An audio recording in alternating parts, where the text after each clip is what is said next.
mediar esse debate. É uma imensa satisfação estar aqui nesse momento, por várias questões. Uma delas pelo fato de eu ter sido aluno da professora Sônia, fui orientando da professora Sônia há alguns anos, e na época da iniciação científica a gente fazia uma pesquisa com jornais, com imprensa escrita, então é um debate que a professora Sônia tem travado de longo tempo, e eu comecei a minha prática historiadora, de pesquisa, com a professora Sônia. Então é uma satisfação enorme estar aqui fazendo a mediação desse debate, dessa fala da professora Sônia. Tá? Agradeço imensamente, e antes de passar a fala para a professora Sônia, vou fazer uma pequena apresentação da professora.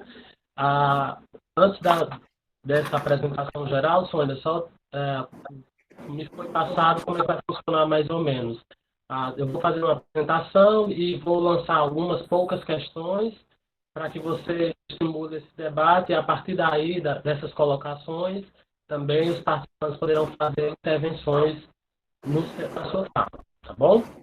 Então, vamos às formalidades da apresentação. Eu fiz um resumo do currículo da professora Sônia, que é um currículo extenso.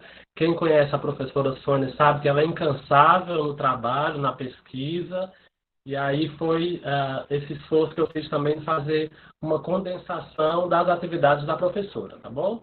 Professora Sônia, a professora adjunta da Universidade Regional do Cariri, a URCA, realizou o pós-doutorado na Universidade de São Paulo, a USP, o doutorado pela Universidade Federal Fluminense, mestrado em História Social pela Universidade Federal do Rio de Janeiro. As principais áreas de atuação da professora Sônia Menezes é História do Tempo Presente, História em Mídia, História Pública, Teoria da História, Ensino de História, Brasil Contemporâneo, América Latina, com ênfase para as relações entre ditaduras e memórias públicas e, como falei no início, também a atuação da imprensa. Além da vasta produção bibliográfica, que eu vou citar apenas as mais recentes aqui, a organização dos livros História, Memória e Direitos, pela editora Letra e Voz, em 2018. A professora Sônia também publicou, pela editora Intermeios, o livro Operação Bibliográfica, o golpe de 1964, e a Folha de São Paulo, que é o resultado do trabalho de doutorado da professora Sônia Menezes. Junto com outros autores, ela também publicou, enquanto organizadora, o livro História Pública em Debate, Patrimônio, Educação e Mediações do Passado, pela editora Letra e Voz. Soma-se tudo a isso as funções de pesquisa e atuação profissional da professora Sônia. Ela atualmente é professora bolsista de produtividade em pesquisa do CNPq, nível 2, coordena o Centro de Documentação, CEDOC, o querido CEDOC da URCA, professora do Prof. História, o mestrado em Ensino de História em Rede, e também coordenadora desde 2005 do doutorado interinstitucional em História, realizado em parceria com a Universidade Federal Fluminense, junto à Universidade Regional do Cariri. São algumas das poucas ações e atuações da professora Sônia. Sônia, boa tarde, seja muito bem-vinda. Boa tarde, Ítalo. Obrigada por essa apresentação tão carinhosa. Eu quero dizer que é um grande prazer encontrar você, sei da qualidade do intelectual que você é, não é? E fico muito feliz de encontrá-lo como professor hoje, né, noutra universidade. Eu queria que estivesse perto de mim, mas a gente sabe da felicidade que você está dando bons frutos por aí. Eu queria agradecer muito o convite dos amigos da UVA, né? Tem tanta gente aqui que eu conheço, não vou citar o meu amigo Agenor, que eu não vejo, acho que há tanto tempo, tem tanta gente aqui, Edmilson, porque também eu não consigo ver todo mundo aqui, né? E a professora Edvani, não é, que acabou de falar, muito obrigada, professora. Tem aqui, e tem os meus colegas aqui também da URCA, né, a professora Fátima Pinho, que eu estou conseguindo enxergar aqui, os alunos do mestrado, alguns da graduação, enfim. Quero dizer que é uma imensa alegria, queria parabenizar também vocês da UVA por esse trabalho, é o segundo diálogo que eu participo, aí eu participei outro dia com um diálogo em outro grupo, que foi muito, muito bom também, assim, tivemos uma ótima conversa. Eu tenho certeza que essa também vai ser uma ótima conversa agora à tarde, tá? Muito obrigado. Então, para dar o pontapé inicial, Sônia, nessa discussão do tema de hoje, que são as mídias sociais, história, ditadura, enfim, esse debate dessa articulação, eu queria começar falando do seu trabalho de doutorado. E, a partir daí, essa pesquisa ganha vários desdobramentos que você tem realizado desde outros tempos, mas especialmente no doutorado, você elegeu o golpe militar de 1964 e a Folha de São Paulo como objeto e fonte de estudo para analisar as estratégias de produção do acontecimento na história.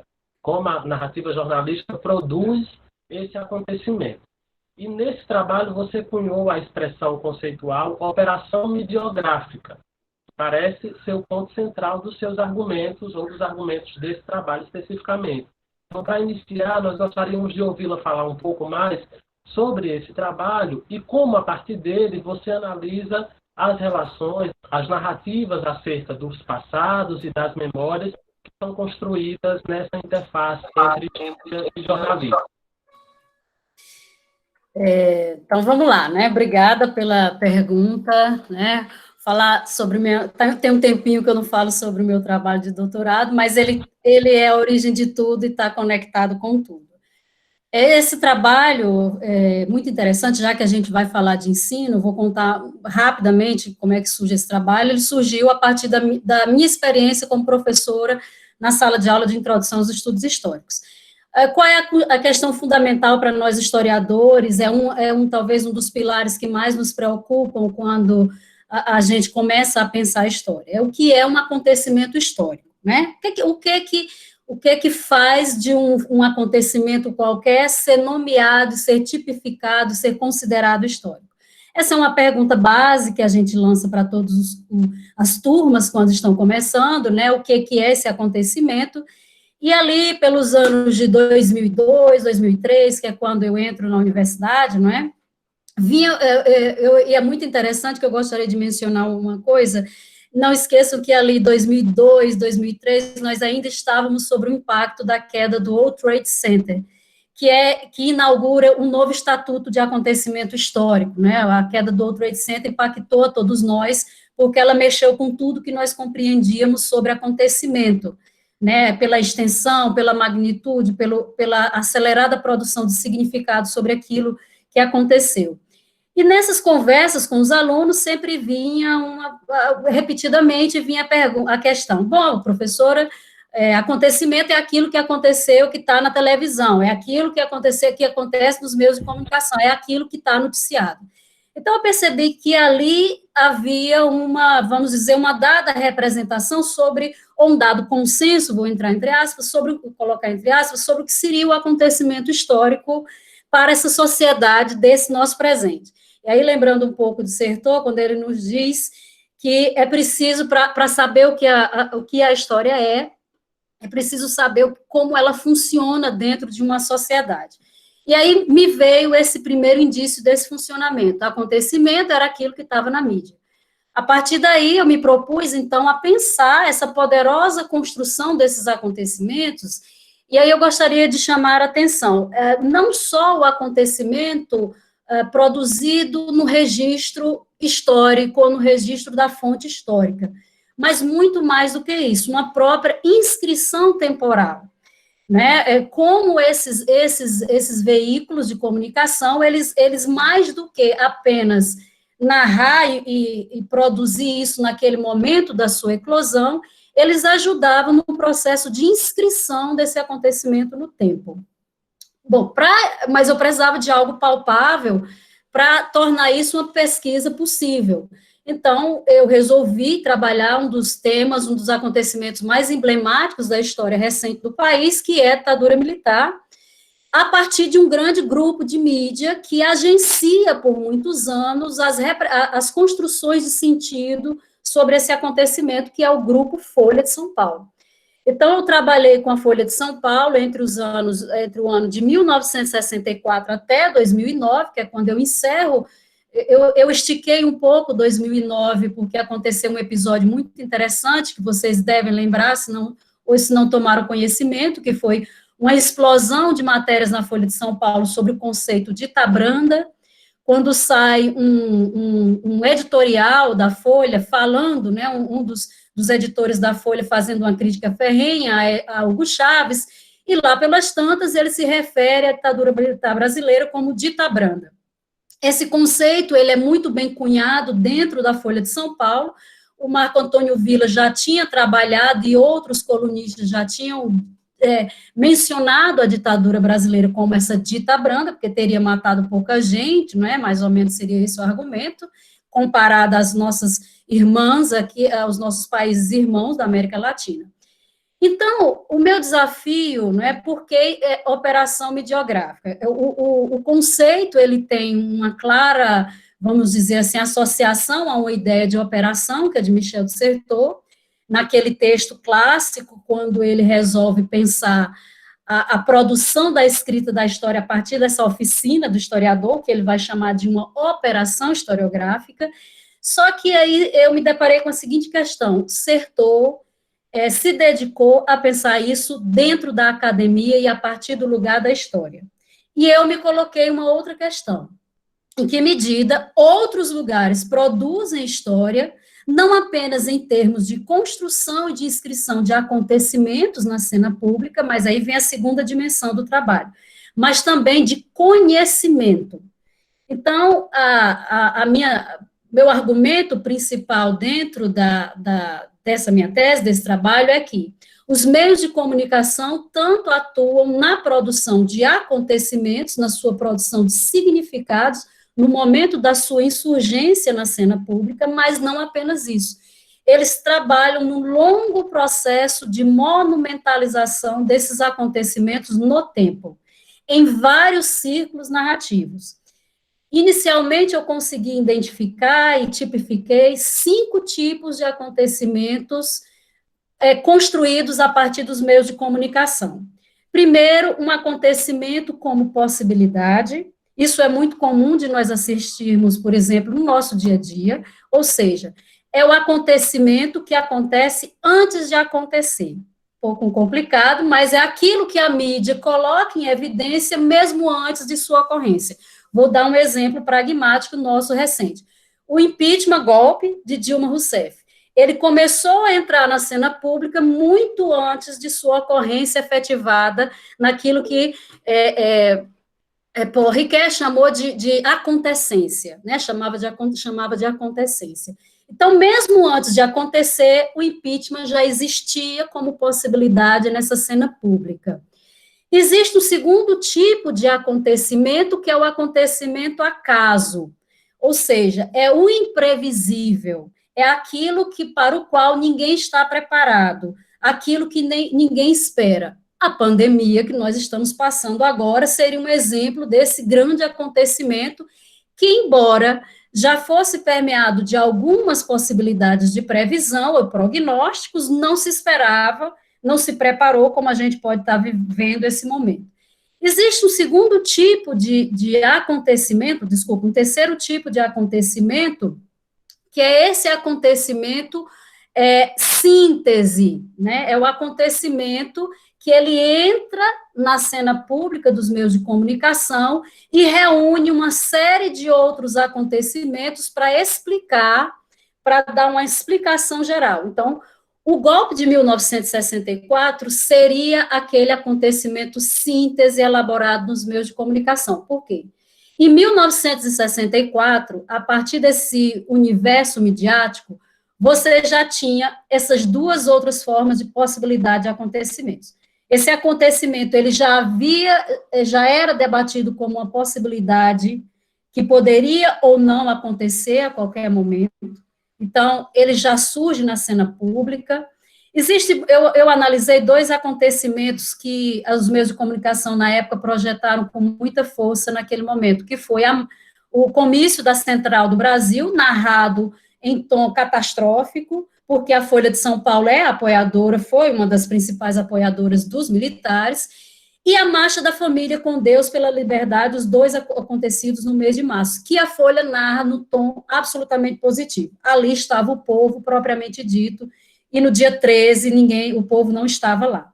E aí é muito interessante que, quando o golpe é instaurado, esse veículo de comunicação constrói toda uma cadeia de sentidos entre um antes e um depois. O acontecimento, então, ele acaba congregando toda uma cadeia de sentido. Isso é muito interessante e, ao mesmo tempo, muito complexo, porque nós temos aí a dupla dimensão desse acontecimento. O acontecimento como ocorrência pragmática, propriamente dita, aquilo que aconteceu, e o acontecimento como essa narrativa projetada na cena pública. Então, Ítalo, tentando, existe ainda um último momento, né, que eu me dediquei é que é esse acontecimento monumentalizado, que eu esquecendo de falar. O que é o acontecimento monumentalizado produzido pela mídia? É o acontecimento que ele retorna à cena pública, não mais como ocorrência e novidade, mas como efeméride. Então, por exemplo, vejam como a gente consegue identificar uma cadeia muito complexa de construção de sentido a partir dessa cena midiática. Então, pensando sobre esses vários elementos, né, quando eu quis chamar isso, nomear isso tudo de operação midiográfica, é porque eu compreendo esses vários elementos como uma grande arquitetura de construção de sentidos, tanto dos acontecimentos como do conhecimento histórico na cena pública efetivada por esses outros lugares. Sônia, essa produção de sentidos, ela não deixa de ser, ou talvez ela seja principalmente, disputa de narrativas. Que história se quer contar, mas para além da história contada, é quem conta a história. Isso é importante para os eventos de monumentalização e mesmo a relação com os monumentos que nós temos visto agora, de derruba ou não derruba. Nesse bojo de discussão toda, entra um componente que parecia, pelo menos no Brasil, isso não estava tão visível há um tempo atrás, é o negacionismo, né? O chamado negacionismo histórico, que de início estava muito, não sei se circunscrito, mas era uma referência mais direta à historiografia do Holocausto, mas constantemente ele tem sido, esse evento negacionista, ou essas narrativas negacionistas, tem sido impulsionada pelas redes sociais.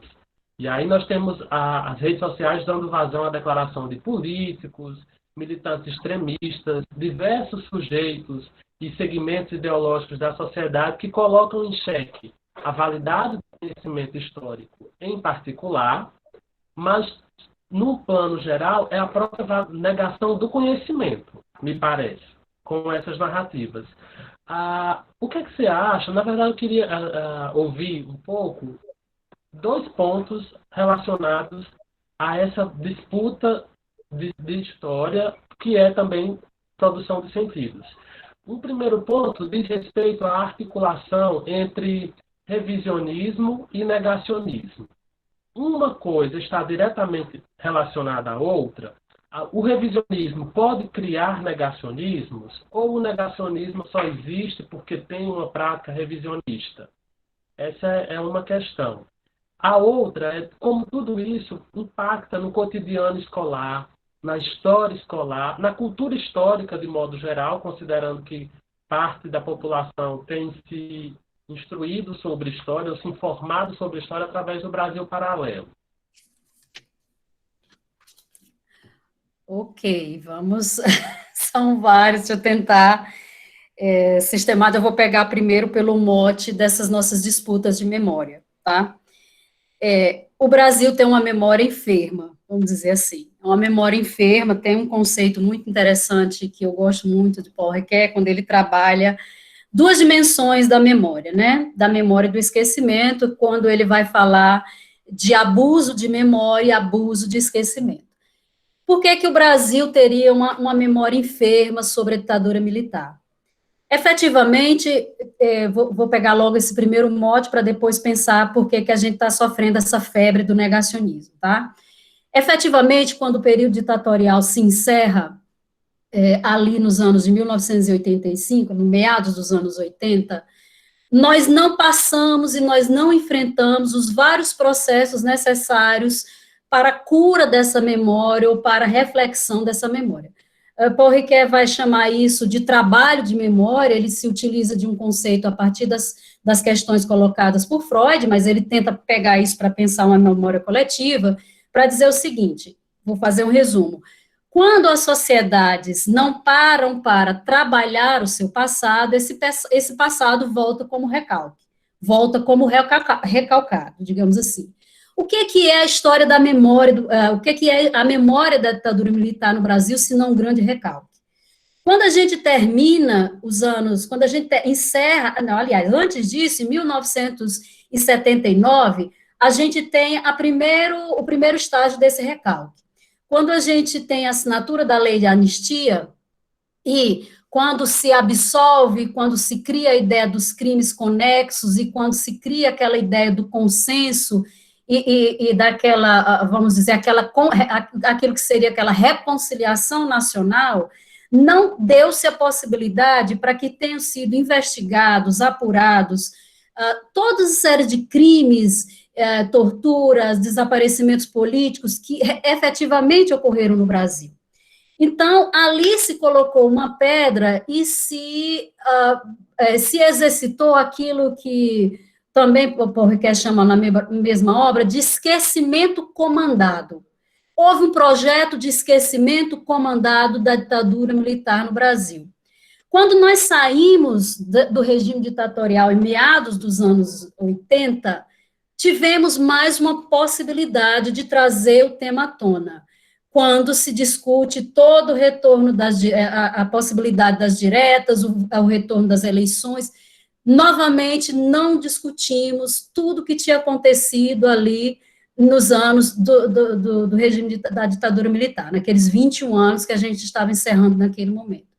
Esse processo de redemocratização se estende ali até a Constituição de 88, mas continuamos a não enfrentar esse problema, a não ser, e aí é muito interessante, no que diz respeito à ditadura militar, nós temos ações, intervenções de grupos, de ONGs, de familiares, né, de pessoas que reivindicavam informações sobre os seus mortos, não é?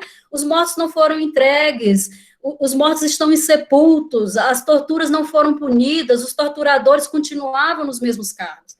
Um fato emblemático disso é quando Beth Mendes encontra o Ustra a recepcionando em pleno Uruguai, quando eles vão para uma visita diplomática, ela é recebida pelo seu torturador. Então, o Brasil não efetuou a sua política de uma justiça de transição. Nós não tivemos essa política de transição, consequentemente, nós não tivemos esses processos de investigação. Esse luto, para muitas famílias, nunca foi concluído, e o luto não concluído, ele se torna melancolia. É o recalcado que sempre volta e é sempre repetido. E aí é muito interessante, por exemplo, quando você fala em termos de como a sociedade brasileira, compreendida nessa sociedade como um todo, na cena pública, quando ela trata desse acontecimento. Quais são os produtos, os primeiros produtos que vão minimamente trazer essa memória? Porque, vejam, a gente vai ter alguns ciclos importantes no que diz respeito ao tratamento da ditadura militar no Brasil.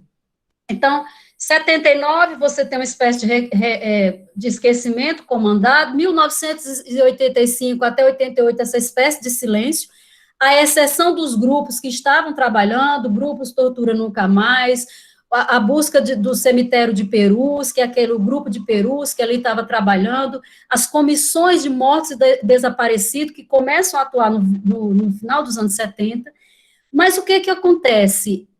Não existia uma política de Estado para apurar esses crimes cometidos. E aí nós adentramos os anos 90. Ali, pelos anos 90, se ensaia alguns movimentos que essa sociedade começa a pensar esse regime de forma mais ampla. Nós vamos ter as comissões da anistia, o governo Fernando Henrique começa a abrir esse baú aí dos torturados, né, começa a trazer à tona esses processos, mas isso muito nesse âmbito que tocava as vítimas. Então, aí nesse caldeirão de coisas, a gente tem uma disputa dos militares que permanece, que continua a reforçar a ideia de que foi uma revolução de salvaguarda do país. A gente tem a memória dos mortos e desaparecidos, reivindicando seus mortos, reivindicando a apuração desses crimes, e pronto. Né? E sim, e do outro lado, perdão, os intelectuais que começam a produzir, aí é outro momento que a gente tem. Nos anos 2000, é a profusão dessa produção de estudos, de documentação, de trabalhos que passam a trazer vários elementos do período para a cena pública. Em termos de mídia, o que a gente tem, né, para falar para essa sociedade o que aconteceu naqueles anos? A primeira grande obra, a obra mais marcante nos meios de comunicação é Abertos, então, só um dado, até mais ou menos ali 1990, mais de 90% da população brasileira apenas se informava pela televisão, tá?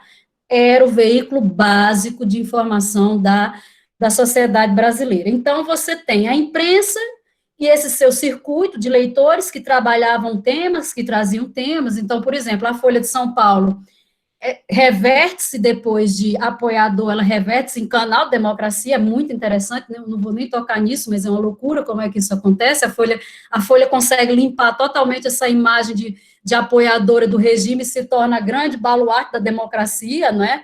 Nos anos 90, é uma coisa incrível que ela faz, eu admiro esse poder que a Folha de São Paulo realmente construiu. Você tem a imprensa, você tem a televisão, que é realmente o veículo que atingia grande parte da população. Só um dado. Na Argentina, quando se encerra o regime ditatorial, quando se forma a CONADEP, que é a Comissão de Mortos e Desaparecidos lá, os resultados são postados na televisão. As vítimas, ainda logo na sequência que se encerra o regime ditatorial, as vítimas vão para a televisão e vão dizer: meu filho foi arrancado de dentro de casa. Vão dizer: minha filha foi morta e meu neto eu não sei onde está. Isso vai para a televisão. Então, essa sociedade lá foi obrigada a enfrentar o seu passado, as dores, né, os traumas, porque aquilo foi jogado na cara. No Brasil, o primeiro produto midiático de grande alcance que trata a ditadura militar é a minissérie Anos Rebeldes, de 1992, que ocorre no contexto do impeachment do Fernando Collor de Mello. Talvez a gente possa dizer que a gente pode ler a história do Brasil pela chave da frustração, né? É o sempre virá ser que nunca acontece, né? Enfim, a gente pensava que ia ter eleições diretas em 85, não teve, depois a gente pensou que um governo progressista podia ganhar e não ganhou, enfim. Esse programa de televisão gera uma comoção, mas mais ou menos para por ali. Outro produto que vai para a grande mídia, muitos anos depois, é a novela Amor e Revolução. Imagine, pasme, quem não assistiu, pelo SBT. Coisas inacreditáveis, às vezes, podem acontecer, não é? Parou o Canavial das Paixões por alguns momentos e entrou Amor e Revolução, que narrava, inclusive teve o primeiro beijo, chamado Primeiro Beijo Gay, entre duas mulheres na novela. E aí, o que a gente percebe? O Brasil não discutiu. Como é que a maioria das pessoas, então, tinha informação sobre a ditadura militar? Em tese, na escola. A escola ficou responsável por isso. Agora, coitados de nós, professores, que estamos na educação básica, quem já esteve, a ditadura militar, geralmente, ela é dada no 9º ano e no 3º ano. E os professores sabem de toda a dificuldade da gente chegar lá. Né? A gente dificilmente dá conta de estender aquilo tudo, porque um Deus nos dará. Quando a gente pega esse panorama, a gente percebe como esse tema não foi enfrentado pela nossa sociedade. E o que nós temos hoje é o resultado desse não enfrentamento, dessa memória enferma. E aí explode, Ítalo, as redes sociais, explodem as redes sociais. Explode a discussão política no Brasil. Eu vou dar um dado interessante. Quando é que o Brasil passa a falar da ditadura militar de novo na cena pública? ele começa a falar em 2010. Esse tema começa a voltar em 2010. Por que que ele volta em 2010? Porque 2010, para quem não está lembrado, nós tivemos 2 ex-militantes de esquerda contra a ditadura militar no segundo turno, que foi José Serra e a Dilma. Então, é muito interessante porque Lula enfrentou muito mal, não teve toda a discussão sobre a liberação dos arquivos, né, da ditadura militar, embora ele tentasse, ele patinou, mas, por exemplo, não conseguiu colocar para frente a Comissão da Verdade. Imagine vocês que o Brasil vai montar a Comissão da Verdade 27 anos depois que se encerra o período ditatorial. 27 anos depois, era muito difícil você conseguir documentação, e mesmo assim a comissão ainda teve um trabalho hercúleo, já conseguiu reunir muita coisa, mas foram 27 anos depois para 2 anos. A comissão teve 2 anos para averiguar, para investigar, mais de 40 anos, porque, na verdade, a comissão ela marca o ano de 1946 até 88. Imagina a loucura para você investigar um período, os crimes de violação de direitos, de tortura, disso tudo, em 2 anos. Evidentemente, claro, você vê a folha, você vê a limitação desse trabalho. Nós adentramos, portanto, esses anos de 2010 com a profusão de novos meios de comunicação, com novas interações e com novos produtos. E aí entram as redes sociais. O acontecimento que nunca foi satisfatoriamente debatido entrou como um grande ponto de debate, um grande mote de discussão política a partir dos anos de 1910. E é incrível porque a gente tem uma curva ascendente. As primeiras matérias que eu analiso de 2010, você ainda tem uma predominância e um consenso entre os leitores, por exemplo, eu continuei trabalhando com a Folha de São Paulo, nesses outros projetos, e você ainda tem leitores que não questionam esse estatuto de ditadura desse acontecimento. Progressivamente vai se deteriorando a compreensão desse acontecimento na cena pública a partir desses veículos de comunicação. 2011, 2012, 2013, progressivamente vai aumentando o número de internautas que passam a defender a ditadura militar. Não esqueçam que a gente entra nesse processo de ebulição aí, que pega as marchas, as chamadas as marchas de julho de 2013, 2014, aquela eleição conturbada, e outra coisa, em 2014 foram os resultados da Comissão da Verdade, foram apresentados os resultados da Comissão da Verdade. A essa altura entra a discussão política, a crise política que nós já estávamos mergulhados, porque Dilma já estava sendo extremamente atacado, o governo Dilma naquele momento, aquela discussão e aquele conjunto de investigações trazidos pela Comissão da Verdade são jogados nessa arena do debate político polarizado. Então, a ditadura militar passa imediatamente a ser associada a um projeto da esquerda, passa a se construir aquilo que nós nunca discutimos, ganhou um novo patamar, que agora ele é um problema, é uma discussão, é uma invenção da esquerda.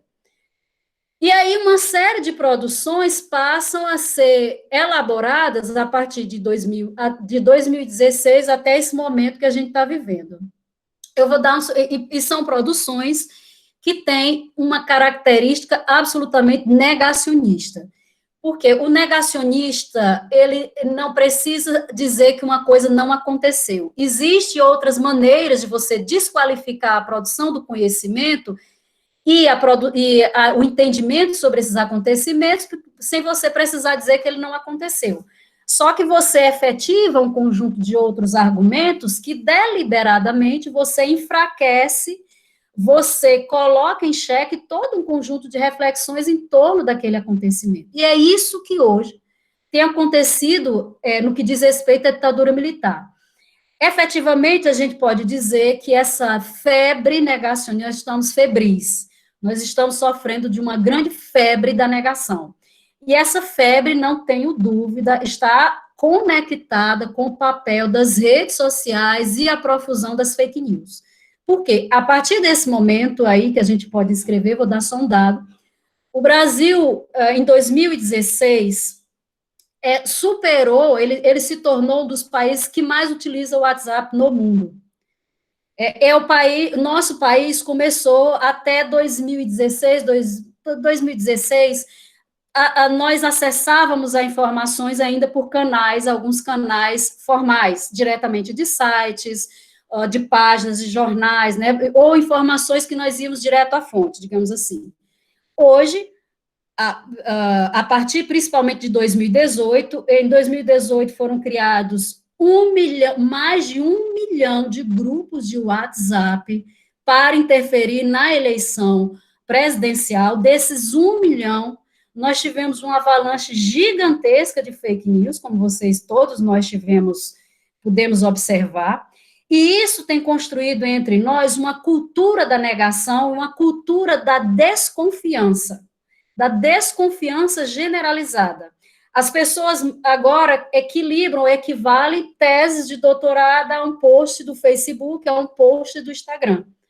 Então, essa distribuição indiscriminada de notícias falsas, de teorias conspiratórias, é o grande mote para essa febre negacionista que a gente está vivendo hoje.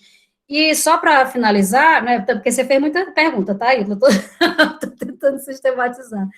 E só para finalizar, existe sim uma diferença entre o revisionismo e o negacionismo. A gente tem vários momentos dessa emergência de uma política revisionista na história. E é muito interessante, eu acabei de fazer um podcast com a Caroline Bauer, lá do Rio Grande do Sul, e ela, para quem quiser, vai a dica, né, porque ela faz essa introdução muito interessante, ela pontua como essa prática revisionista, ela ganhou essa aura negativa, principalmente porque, em vários momentos, foram estratégias políticas de negação de acontecimentos como genocídios, por exemplo, né? Então, meio que se misturou esse conceito de revisionismo e negacionismo. O conceito de negacionismo, ele é muito diretamente aplicado ao Holocausto, ele é configurado, e esse tipo de prática passa a ser definida ali, nos anos 80, para se referir a esses negadores do Holocausto, que se chamavam revisionistas. Né? Mas, na verdade, essas revisões da história que eles pretendiam, nada mais eram do que a negação desses acontecimentos. Por exemplo, um exemplo mais que vem à mente era a própria negação da existência das câmaras de gás. Eles criavam uma série de argumentos para tentar dizer que não havia câmara de gás, enfim, tem uma série de questões aí. Desculpa, falei demais. Não, fique à vontade, eu fiz as perguntas mesmo para gerar essa fala. Enquanto você está falando, eu lembrei de um filme, infelizmente ele saiu de cartaz ontem na Netflix, que é A Negação, que é o caso da professora Deborah Lipstadt, né, professora estadunidense, que foi processada pelo historiador por conta própria, sem formação acadêmica, David Irving, e ele dizia exatamente isso. É uma mistura de desespero e despreparo, ignorância e arrogância que nós temos visto proliferar no país. E aí entra o debate de a nossa produção do conhecimento e produtores de narrativas que são leigos e querem disputar esses lugares. Então, é importante, sobretudo no momento que nós ainda não temos bem definida, para o caso dos historiadores, a nossa regulamentação. Mas, enfim, eu também queria comentar, esses são comentários e você fica à vontade para falar sobre isso, porque só depois nós vamos abrir para as questões. Você estava falando de como as redes sociais, né, a partir do que eu instiguei, como as redes sociais elas criam o cenário para fake news e para a construção de... tem gente que diz verdade alternativa, tem gente que diz pós-verdade, enfim, nós temos o Brexit e a eleição do Trump como os marcos fundamentais, talvez desde 2016, dessa proliferação da fake news e de narrativas históricas que não são respaldadas em evidências históricas. São posicionamentos políticos que individuais, que todos podem expressar, mas que eles não encontram respaldo na evidência histórica. Isso é um dado. Do outro lado, nós temos, mesmo entre nós, historiadores, aqueles que, de alguma forma, atribuem a nós, historiadores acadêmicos, professores de história, a responsabilidade por esse tipo de divulgação, porque, pretensamente, nós não teríamos o trato para lidar com o grande público. Enfim, e o contexto atual da pandemia joga algumas dessas questões na nossa cara, né? Nós não sabemos, estou falando por mim, mas talvez alguns se reconheçam aqui, produzir vídeos, porque não fomos formados para isso, né? Nessa cultura audiovisual do YouTube, de preparar podcast, enfim. Há essa generalização, e eu queria que você comentasse sobre isso, assim, até que ponto, como lidar, os historiadores profissionais, como lidar nesse debate público da história, dos usos da história, numa era de pós-verdade, mediatizada, em que estão em disputa esses dois lugares, os produtores do conhecimento acadêmicos, e com isso eu quero dizer que tem respaldo científico para produzir esse conhecimento, e aqueles leigos. Bom, esse é o grande desafio que nós temos agora, né? Eu percebo esse momento, aliás, assim, já tem uns 15 anos, 16 anos que eu percebo um processo de mudança muito significativo que vem de fora para dentro, né? De fora do que essa sociedade espera para o que nós somos e o que nós exercitamos. Eu acho que por muito tempo, já disse isso em várias falas, vou repetir, às vezes alguns colegas meus não gostam, mas é isso mesmo, a gente tem que fazer o recalque vir à tona, né? Então, durante muito tempo, a academia se distanciou muito desse lá fora, nessa cena pública. Eu me ressentia muito, eu dizia assim, poxa, eu não vejo um historiador dando uma opinião sobre alguma coisa, opinião assim, falando, né, discutindo alguma coisa no jornal, nós não vamos. E uma vez eu estava num evento, né, e eu escutando uma conversa. Eu não vou dar entrevista à televisão, porque minha fala vai ser distorcida, o que eu estou dizendo. Bom, é uma possibilidade. Quem está na chuva é para se molhar. Mas eu acho que esse movimento de mudança na sociedade do tempo presente necessariamente vai mudar com a produção, distribuição e apropriação do conhecimento histórico, tá? Eu acho que a gente vai ter que lidar com o conceito de apropriação, recepção do conhecimento histórico. Por que a gente está vendo, de repente, nós tomamos um susto?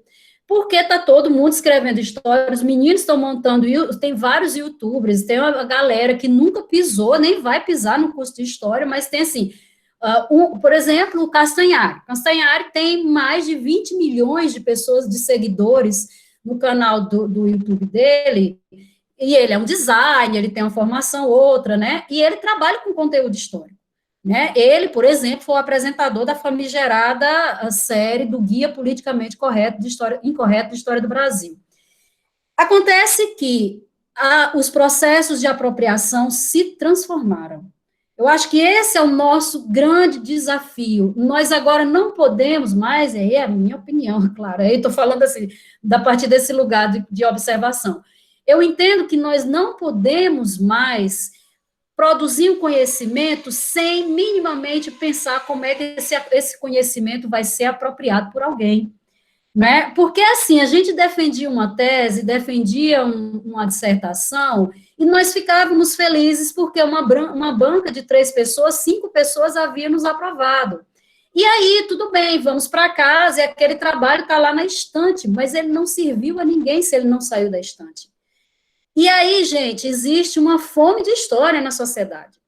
Existe uma fome de querer saber. Bom, vocês, alguns podem até dizer, mas esse querer saber é muito de entretenimento. Claro, pode ser, mas o entretenimento é uma porta de entrada para outras possibilidades. Inclusive conservadoras, que é o que está, por exemplo, o Brasil Paralelo. O Brasil Paralelo é um tipo de produção extremamente conservadora que percebeu um vácuo.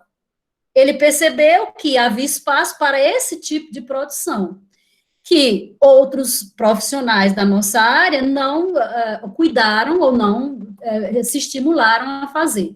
Isso significa dizer que historiador agora vai ter que ser blogueirinho, vai ter que ser o garoto do Insta? Não necessariamente. Eu acho que significa dizer que nós temos que pensar nos processos de apropriação dos conteúdos históricos. Isso é uma responsabilidade hoje.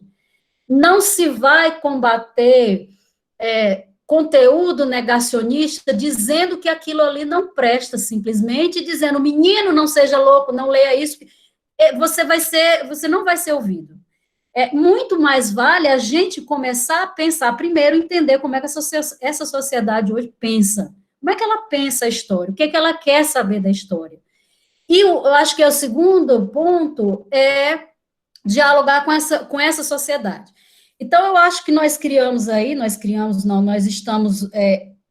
pensando uma nova dimensão da história, que é a chamada história pública, que é uma dimensão que só se coaduna com as necessidades desse tempo. E não significa dizer que todo mundo vai fazer história do tempo presente, mas significa dizer que mesmo seu conteúdo medieval, seu conteúdo de antigo, seu conteúdo de Brasil colonial, tem que chegar a alguém.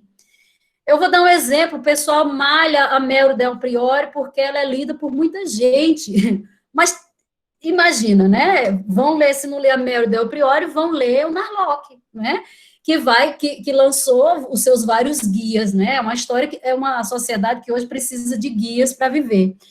E aí eu acho sim que e aí desafio. Esse desafio não é individual, não é da Sônia, não é do Ítalo, não é do Raimundo, não é do Edmilson. É um desafio da coletividade de historiadores e professores. Nós precisamos montar cursos de história que possibilitem os professores a entender esses outros elementos. O que é a apropriação? Nós precisamos, sim, entender de comunicação. Talvez nós não precisássemos entender sobre isso há 50 anos atrás, porque não havia essa demanda. Então, bastava escrever os nossos livros, a pessoa ia lá, tirava da estante. Mas o mundo hoje é hoje. O conteúdo, a informação, ela não circula mais por livros de papel, circula muito pouco. Eu estava vendo uma pesquisa sobre a Câmara Brasileira de Leitura. Nos últimos anos, até 2016, que eu acho que é o último ano que a pesquisa foi feita, que pelo menos é que eu peguei, 2017, a venda de livros no Brasil caiu quase 20%. Eu estou falando ainda de 2016, quando o celular não se tornou a nossa grande maquininha de informação. Porque é em 2016 que o smartphone se torna o rei da informação e tudo a gente cata nesse negócio. Então, eu acho que esse é um desafio, sabe, Ítalo, para nós pensarmos os nossos cursos. Então, por que não ter uma disciplina de mídia e produção de conteúdos? Nós precisamos disso, assim como nós tínhamos didáticas do ensino de história, nós precisamos ter produção de mídias e conteúdos, nós precisamos ser mais flexíveis nos tipos de trabalho que nós fazemos, como TCCs. Por que os alunos não podem apresentar um filme, por exemplo? Por que eles não podem apresentar, por exemplo, um grande projeto de uma série de podcasts apresentando conteúdos de qualidade para o grande público? Eu acho que temos que mexer com muita coisa, não é de forma nenhuma diminuir esse potencial do conhecimento, mas é fazer chegar a mais pessoas, né? Então, nós temos aí um duplo desafio, que é o da formação inicial dos professores, mas também o da formação continuada. Porque, se a gente pensar nos nossos alunos que estão entrando na licenciatura, e eu sempre falo isso para os meus alunos, principalmente no terceiro período, vocês sabem que isso é uma licenciatura? Porque às vezes eles esquecem. Mas também nós, professores, que não tivemos essa formação, é importante pensar na formação continuada da nossa forma. Não precisa esperar uma pandemia, e foi isso que aconteceu para muitos casos, inclusive o meu, de ter que lidar com essas tecnologias que os nossos alunos fazem tão bem e sabem resolver a conter todas essas questões. Para finalizar, as minhas questões aqui a abrir para o público, nós temos já transcorrida quase uma hora de debate, perguntas aparecem aos montes aqui. Eu gostaria de ouvi-la falar sobre essa pós-verdade para os professores. Como é que os nossos alunos que estão com o smartphone, eles têm essa informação histórica, não historiográfica, histórica mesmo, condensada, resumida e passível de muitos questionamentos. inclusive, essa temática do revisionismo, do negacionismo, enfim, o conceito que ganhou força a partir de 2016 com a pós-verdade. De que modo nós vamos lidar isso com a escola? Os professores, os alunos que chegam para a gente, eu já tive alunos no primeiro semestre, Sônia, que diziam assim: professor, eu vim para cá, para esse curso, para mostrar que não existe, que a ditadura não foi assim, como diz. E as pessoas que foram torturadas, elas mereceram. Ou então, porque eu queria muito provar que o Holocausto não matou tantas pessoas. Quer dizer, matou, mas não importa se matou, não pode ter matado muitas pessoas. Os alunos chegam com essa informação. Como é que a gente vai lidar com eles? Essa pergunta é difícil. Eu já me fiz, Ítalo, muitas vezes, até porque quando eu dou aula no Prof. História, e tem os meus alunos, tá aqui Rosenildo, que eu estou vendo, e outros colegas, né, do pessoal do DINTA, esse é o grande desafio. Como nos comunicarmos com essa juventude que não elaborou esses processos de construção do pensamento, processos cognitivos, de forma mais ampliada e, de repente, se viu em meio a essa avalanche que vem chegando agora. Por exemplo, quando eu citei o caso de como nós tivemos dificuldade e temos dificuldade de lidar com o acontecimento de ditadura militar, isso se refere a vários outros acontecimentos. Então, a gente tinha uma sociedade já marcada por esse déficit, né, esses vários déficits de construção desses processos, e é como se tivesse sido jogado sobre nós essa avalanche. Claro que o conceito de pós-verdade é um conceito para além do Brasil, ele diz respeito, e aí, assim, para mim é um conceito muito complicado, porque o que seria pós-verdade seria um mundo sem verdade nenhuma, né, se a gente fosse tomar o pé da letra. Mas se a gente for compreender conforme o conceito tem sido, ou ele tem funcionado, para mim ele diz respeito a um questionamento geral sobre os processos de construção do pensamento e do conhecimento conforme nós conhecíamos, né? Então, aí eu acho que nesse momento de desespero, as nossas sociedades resolveram chamar isso de pós-verdade, acabou-se igual a música da Maísa, o meu mundo caiu, né, de repente, porque a gente tem um processo de construção do pensamento humano moderno, né, que ele tem, vamos dizer, 200 anos, que esse pensamento ele é estruturado a partir de algumas bases científicas e de construção cognitiva, epistemológica, né, informacional, que partilhavam de elementos muito aproximados. Nesse momento que a gente está vivendo, nós estamos assistindo o enfraquecimento desse sistema de produção de conhecimento e informação que nós tínhamos. Esse enfraquecimento começa com a quebra das autoridades, ou a quebra o questionamento sobre esses lugares poderem falar. Então, o historiador mente, é a frase que a gente mais escuta. O historiador mente, o cientista mente, o cara lá da Amazônia que diz que estão tacando fogo e destruindo todo, está mentindo, né? E isso se prolifera tal qual incêndio na Amazônia.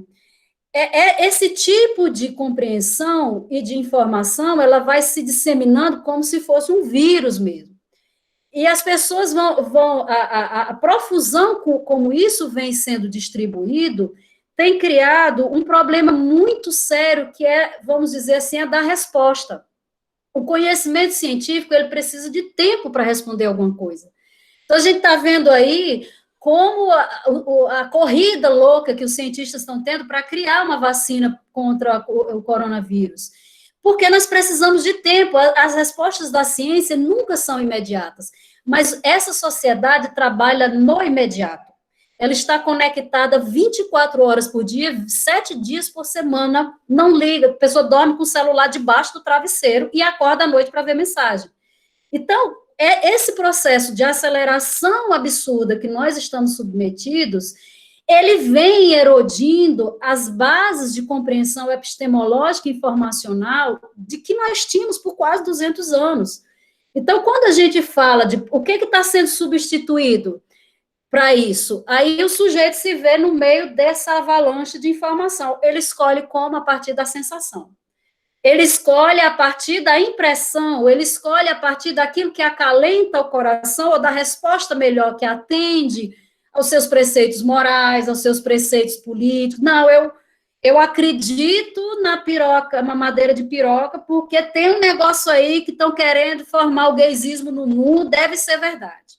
Ele assume aceitar isso como uma possibilidade de verdade, não porque o elemento em si carrega algum pressuposto verdadeiro de possibilidade, mas porque aquilo acalenta os seus elementos morais.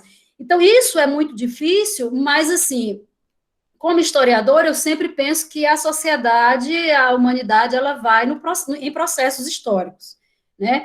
Eu penso que a gente vai passar está passando por essa grande crise aí. Eu não sei exatamente há quanto tempo. Agora, para mim, uma coisa me parece muito clara. Ou nós, os países, essa humanidade, essa sociedade, criamos elementos de construção, de regulamentação dessas mídias sociais, ou elas vão acabar com essas ditaduras e com conhecimento mesmo. Porque quando você pensa, por exemplo, eu estava vendo uns dados sobre, só para finalizar, que eu estou falando muito, eu estava vendo uns dados sobre o Cambridge Analytica, naquele processo. O que é que eles fizeram? Eles lançaram uma pesquisa entre os eleitores dos Estados Unidos, eles distribuíram isso para mais ou menos 200 mil pessoas, e essas 200 mil pessoas eles replicaram. O que era isso? Era um teste de personalidade. E os caras dizem com toda cara de pau: nós sabemos como você pensa, eu sei o que você gosta, eu sei a sua sexualidade, sua orientação, eu sei tudo de você, então eu vou direcionar uma informação que vai acalentar essas suas necessidades.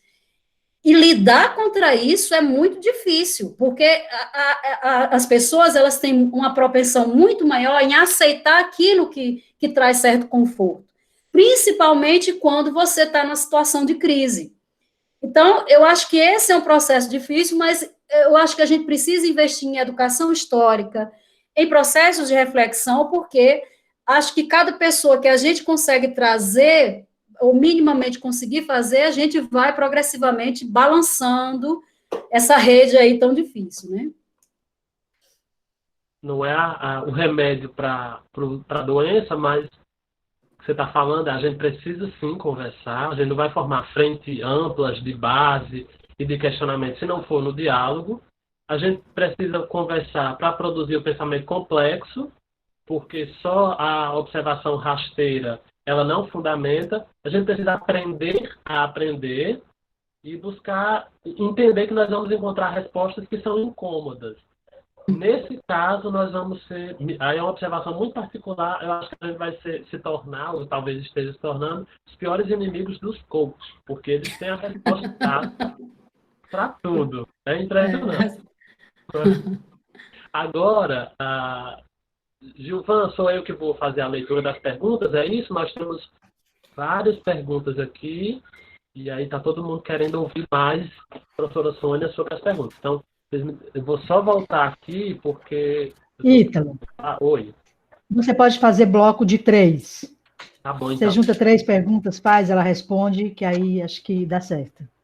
Tudo bem. Estou só rolando aqui o debate de novo, porque o meu vai lá para o final.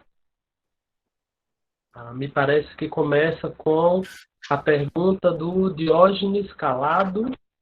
Isso, não. Vamos lá. A Lucília Maria Sônia questiona se você acredita que o perfil de conciliação contribuiu para a memória enferma. Talvez ela esteja se referindo ao que as ciências sociais têm dito, o presidencialismo de coalizão, ou, enfim, é possível que seja relacionada a essa ideia de conciliação nos ajustes partidários.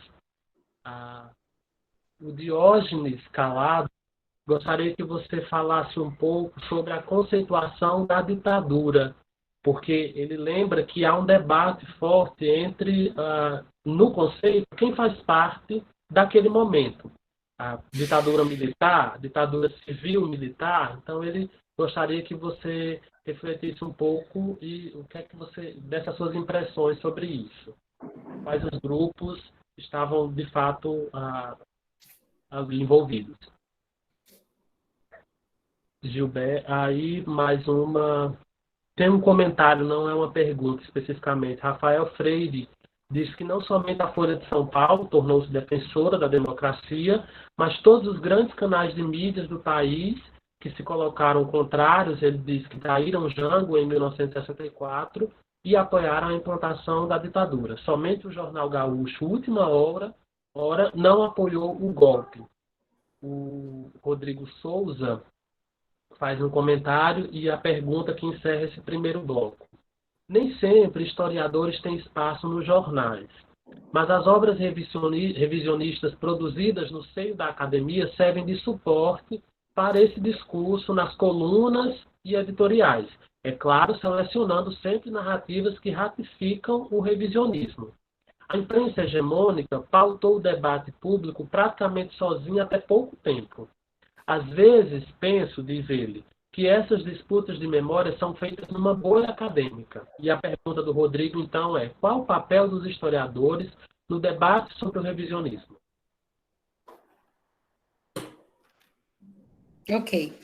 Então, da Lucília, né, sobre a conciliação, eu acredito que sim, tá? Quando João Figueiredo apresenta a lei da anistia, né, ali no final de 79, inclusive ano passado, 79, foram 40 anos, desculpa, deixa eu só fechar aqui, que embaralhei aqui. Okay. Ano passado foram 40 anos de assinatura, esse é o elemento que é projetado no discurso, né, essa reflexão de que o Brasil tinha que andar para frente, precisamos fazer a conciliação nacional, e é isso mesmo, e vamos lá. Quando da discussão da lei da anistia, existiam vários grupos, né, o grande processo de campanha da lei da anistia começa pelas ligas femininas, né, pelas ligas de mulheres, que começam a fazer movimento para trazer os seus parentes e, enfim, familiares que estavam exilados fora, e esse processo ele começa ali em meados dos anos 70. E existiam grupos de todo tipo, de linhas, né, de várias linhas, que pensavam esse processo de anistiamento, né, mas o que predominou foi justamente aquele mais conservador, que acabou passando uma borracha em tudo. Quer dizer, a lei da anistia dizia, né, em termos gerais, que estavam anistiados todos enquanto, não estou lembrando precisamente, mas ela dizia, estão anistiados todos enquanto se envolveram foram processados por crimes políticos e crimes conexos. O grande quiprocó da lei da anistia justamente se configura aí nessa ideia de crime conexo. Por quê? Porque os militares que, na verdade, haviam, os agentes de Estado, vamos dizer assim, que haviam perpetrado crimes, na verdade, que não eram crimes políticos, como, por exemplo, torturaram, mataram, fizeram desaparecer corpos, eles entraram nessa onda aí, nesse movimento nessa leva dos crimes conexos, né? Isso causou um grande problema, porque ninguém foi processado no Brasil. Então, um dos princípios das políticas de transição é justamente o processo de investigação, justiça e reparação. É memória, verdade e justiça. Então, o que é muito interessante, porque o Brasil é o país às avessas. Todos os países lidam com o conceito de verdade, memória, justiça e reparação. O Brasil fez o último, reparação. Por onde é que o Fernando Henrique começa? Vamos reparar. Quer dizer, ninguém discutiu o que tinha acontecido, entra uma política de reparação, que inclusive essa atual ministra aí de várias coisas, que é um pacote completo de muitas coisas, está agora negando, está revendo todas essas indenizações da ditadura militar. Então, sim, eu acho que esse é um grande problema. Nós recalcamos esse processo e não discutimos isso, né? Bom, a Folha de São Paulo, para mim, desculpa, eu acabei não anotando o nome, ela é o mais representativo, porque é muito interessante. Ninguém acredita que a Globo, por exemplo, tenha feito essa volta de se recompor do apoio aos militares. Não por acaso, em 50 anos do golpe, se vocês estiverem lembrados, o William Bonner vai para o Jornal Nacional e lê um editorial dizendo... Agora, que loucura, né? O Grupo Globo faz um editorial que ele já tinha lançado antes, que era o discurso que ele vinha antes, dizendo o seguinte, o resumo da ópera, realmente foi, mas era o que tinha para o momento.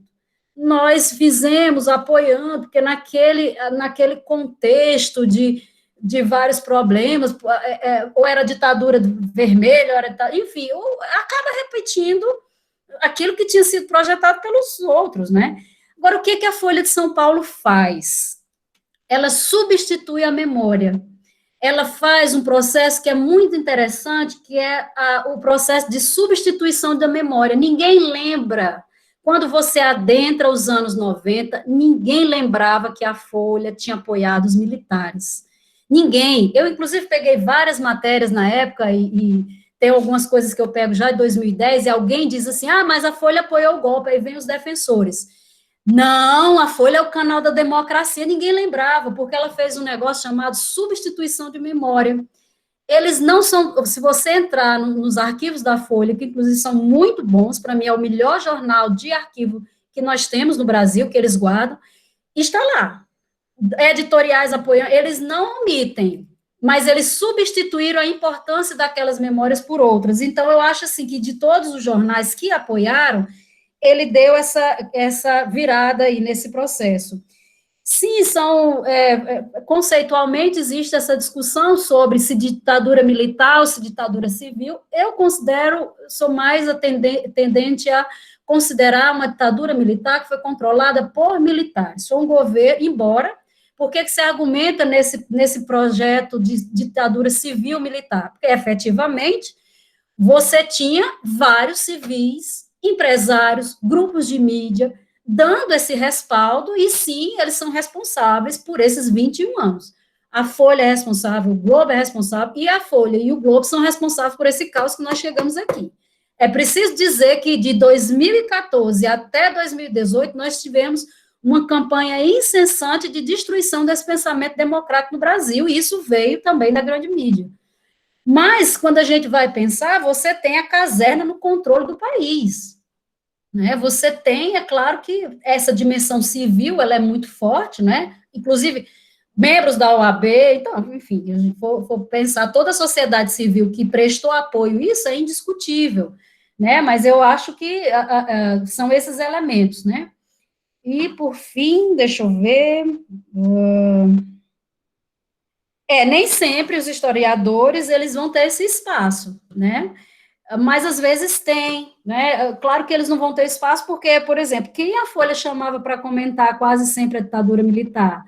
Marco Antônio Villa. Quem é Marco Antônio Villa, se não o cara da ditadura brasileira, que ajudou, hoje, ele está sofrendo os problemas, ele se diz vítima, não é, do que ele tem recebido, mas por muitos anos, aí durante todos esses anos 2000, Marco Antônio Villa minou um processo de reflexão sobre a ditadura militar. Ele diz que a ditadura militar só foi de 1968, quando se instaura o AI-5, né, até final, quando ele vai dizer ali, final dos anos 70. Para ele, só a ditadura durou 10 anos no Brasil. Então, daí a gente mais ou menos tem uma ideia de quem os jornais vão chamar para dar opinião, né? Muitas vezes, mas nem sempre. A Folha, geralmente, ali e acolá, ela abre, né, e tem outros jornais que também abrem, mas ela tem uma linha editorial muito clara de apoio aos militares, se ela teve, né, sem dúvida.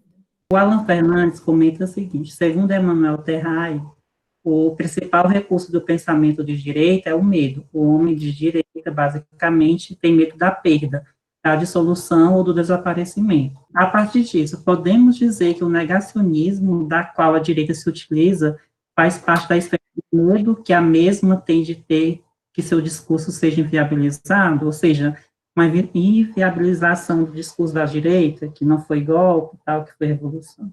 O Gabriel pergunta quais são as possibilidades de trabalhar os relatórios da Comissão Nacional da Verdade na sala de aula. E, por último, para fechar o bloco, o Rafael Freire pergunta: dentro do debate negacionista que está sendo visto atualmente, há também uma imagem fascista, né, se esse negacionismo conversa com fascismo?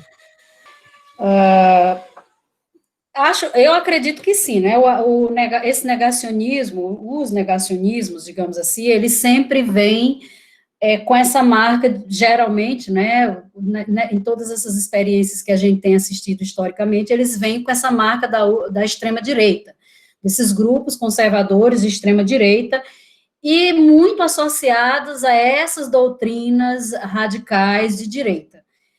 É claro que quando a gente pega essas posturas negacionistas, muitas delas a gente consegue identificar elementos, né, dessas doutrinas, como, por exemplo, a fascista, né?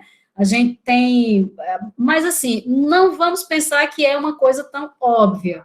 Quando você pega, por exemplo, a produção do Brasil Paralelo, ela não é uma produção óbvia de negação, e aí é que está, ela é muito mais eficaz por não ser tão óbvia, porque ela ali fala em ditadura militar. No entanto, quando você, por exemplo, assiste aquele filme, Entre Armas e Livros, ele começa de onde? Ele começa discutindo a Revolução Comunista. Ele já parte de uma linha de orientação que vai progressivamente levando a pessoa que assiste aquele vídeo a dizer o seguinte, mais ou menos ali você chega a um ponto, realmente tinha que ter uma ditadura militar aqui, porque senão o mal comunista ia chegar e ia destruir todo mundo. Então, é claro que a gente identifica essas estratégias extremamente conservadoras, extremamente eficazes, não são estratégias antigas, né? Não são estratégias novas, são estratégias que já circulavam na própria produção da informação, né? De como ela ajuda a deturpar, a modificar dados, a utilizar descontextualizadamente informação. Então, às vezes, você pode ter uma informação verdadeira que, descontextualizada, ela se torna informação falsa. E a gente tem visto muito isso, né? Então, esse negacionismo, ele bebe de várias fontes. Qual é a novidade?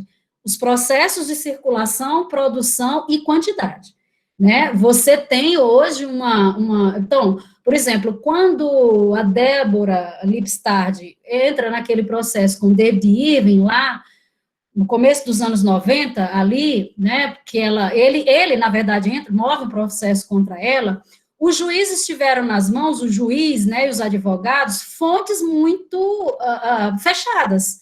Eles sabiam o que David Irving tinha usado, como rebater, e você poderia trabalhar em cima daquilo ali. Esse novo negacionismo, ele tem uma distribuição absolutamente fragmentada. É muito difícil, é como se você estivesse tentando matar um gremlin, né? Você mata um aqui, surge outra ali, porque é uma profusão dessa produção que você não dá conta de responder, né? E eu acho que sim, o pensamento de direita, é claro que ele mexe com o medo, ele mexe com o ressentimento, né? Eu acho que mais do que o medo, existe o Spinoza, ele tem tem alguns conceitos, um trabalho muito interessante que ele vai falar, né, da importância e da potência dos chamados afetos tristes, como ódio, ressentimento. Nietzsche também faz essa discussão que a gente faz pouco, né? Porque a gente menospreza a potência dos sentimentos na ação dos homens. E, por exemplo, se a gente for pensar o Brasil hoje, a gente despreza a potência do ressentimento, por exemplo, de classe, muitas vezes, ou de ressentimento de alguns grupos políticos, e como isso foi alimentado ao longo desses 5 anos. De como quando a gente pensa no governo atual, eu pelo menos o enxergo como uma grande antena parabólica de ressentimentos. Ele conseguiu captar um processo que foi se aprofundando cada vez mais, e ele faz um uso muito importante disso nessa cena pública, né? E aí eu acho que a gente tem que considerar, além do medo, o ressentimento, né, como o ódio, né, como sentimentos importantes para a gente também entender esse cenário. A Fernanda Feitosa comenta assim: gostaria de saber se o nazismo, que os negacionistas afirmam ser um movimento de esquerda, mas nós historiadores sabemos que se trata de um regime ou ideologia de extrema-direita, pode ser classificado como negacionismo, revisionismo ou anacronismo. Eu não acho que aqui no Brasil, essa discussão sobre o nazismo de esquerda é muito interessante porque ela ganhou corpo aqui no Brasil, né? Eu não sei se eu consideraria exatamente como um negacionismo, como é que ela falou? Se era um anacronismo, desculpa, não consideraria exatamente um anacronismo, mas um grande equívoco que a gente projetou nessa arena pública brasileira no auge dessa confusão toda de polarização política, porque o que aconteceu? Os temas históricos dentro do Brasil, aí pensando a realidade brasileira, eles foram divididos dentro desse jogo político altamente tensionado entre os temas da esquerda e os temas da direita, digamos assim. Então, por exemplo, se a gente for observar, há um grande conjunto, eu vou responder da comissão, tá, Gabriel? Há um grande conjunto de temas hoje da história do Brasil que têm sido reiteradamente questionados, como, por exemplo, a escravidão, o papel da igreja, a própria ditadura militar, o papel das mulheres na história. Então, você tem uma série de produções que atacaram de frente esses conteúdos identificados com pautas sociais, né, também, com essa identificação de pautas, ou seja, a partir de um determinado momento, vários sujeitos da história se perguntaram onde nós estamos, né, e isso se tornou, a historiografia talvez se tornou muito mais rica, e aí a gente deu um salto ali, a historiografia brasileira dá um salto ali nos anos, entre fins dos anos 80 e toda a década de 90, é a profusão dos cursos de pós-graduação, é a profusão de novos temas, são os novos estudos sobre a escravidão, e o que acontece? Quando a gente adentra os anos 2000, ali mais ou menos no final da primeira década, esse movimento de direita nunca deixou de existir, mesmo quando o Brasil tudo eram flores, no governo Lula, digamos assim, né, que as universidades estavam bombando, que tudo estava a mil, distribuição de renda, Esses grupos de direita nunca deixaram de atuar dentro do Brasil, eles não tinham espaço para vir a essa cena pública de forma mais efetiva. E aí é muito interessante, não somente aqui, mas também em outros países, e a direita brasileira é assim, busca, assim, como é que eu posso dizer, ensandecidamente se igualar à esquerda, à direita norte-americana. Então, tem um movimento lá dentro dos Estados Unidos que é um movimento politicamente incorreto. Esse movimento politicamente incorreto atacou toda a produção que colocou em cena esses vários grupos, como em cena esses estudos sobre esses vários grupos, seja na filosofia, seja na sociologia, seja na história, mulheres, negros, homossexuais. E aí, a partir do começo dos anos 2000, se lançaram essas primeiras séries de guias politicamente incorretos, hoje nos Estados Unidos já são mais de 30, e o Narlock, em 2009, lança o primeiro guia, que atacava diretamente. Então, há essa intenção, né,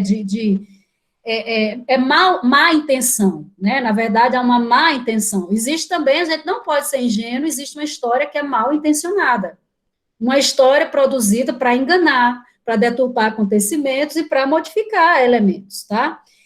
Sobre a Comissão da Verdade, perdão, Gabriel, claro que dá para trabalhar. Eu acho que você não precisa trabalhar. Bom, depende de qual série você está trabalhando e que tipo de material você vai usar, tá? E eu acho que é muito importante se você conseguir levar esse material para a sala de aula, porque aí a gente está falando das fontes históricas. E quando a meninada pega essas fontes históricas, quando ela pega esse depoimento, aquilo que às vezes é muito abstrato se torna mais palpável, digamos assim, para eles. Então, outro dia estava uma grande confusão, porque o site da comissão tinha saído do ar, eu não sei se já voltou, que é muito temerário, gente, porque o site da Comissão da Verdade está tudo lá, os relatórios, dica aí, tenta salvar, porque ainda está, a videoteca ainda está toda no YouTube. Então, por exemplo, tem o depoimento do Paulo Malhães, tem o depoimento do Ustra, que o Ustra deu na Comissão da Verdade, nega tudo, né? O Paulo Malhães, para quem não lembra, foi o cara que disse que matou mesmo, escondeu o corpo do Rubens Paiva, que era o deputado, né, e que a família buscava o corpo há muitos anos, e o cara vai na comissão e diz, ele passou por lá, e realmente o corpo, ele disse que o corpo foi jogado, deram um fim, ele não diz onde é que o corpo está. mas ele assume que matou, né? O que é uma loucura, o cara vai para a cadeia, olha como nós não tratamos dessa memória. O cara foi para a cadeia, foi no Jornal Nacional, o cara dizia, eu matei, realmente, porque era... E pronto, ficou por isso mesmo. Depois ele morreu, não sei como, enfim, também não sei como, ele morreu pouco tempo depois daquele depoimento, tá? Mas acho que é isso, eu respondi da Comissão da Verdade. Eu mando um abraço para a Sônia, minha coordenadora, né? Há um tempão que a gente não se vê pessoalmente. Sônia, eu queria uma reflexão a respeito da seguinte questão, sabe? Eu estou muito pessimista no que tange ao futuro, não só do Brasil, mas do mundo, né? Nessa onda global de negacionismo, essa trituração de todos os valores jamais cristalizados e tal. Eu tenho a impressão, numa metáfora simples, né? Eu tenho a impressão que o nosso papel, o papel dos historiadores, das humanidades, né? É parecido com o complexo de Cassandra, da Grécia, né? Ou seja, a Cassandra, para quem não sabe, é uma personagem da mitologia grega que foi agraciada com Zeus com o poder de prever o futuro, né? Mas, ao mesmo tempo, ela foi amaldiçoada pela conta de Zeus e tal, com a condição de que ela previa o futuro, mas ninguém acreditava nela.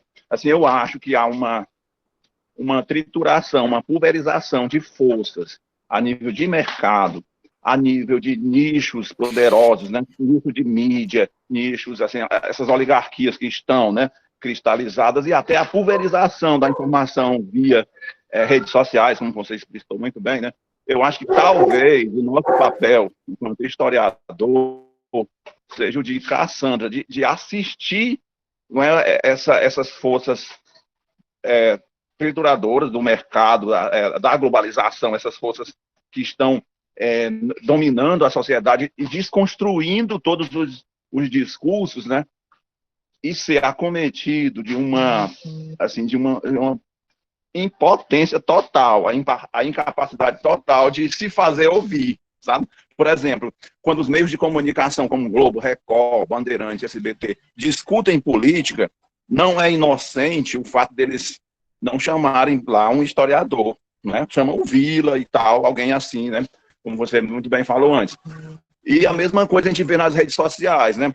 As redes sociais são um território novo que agora é que a gente está botando a cabeça de fora e está dando os primeiros passos para conquistar esse território, né? Mas mesmo assim, ela é um universo tão pulverizado que eu acho difícil a nossa voz ecoar.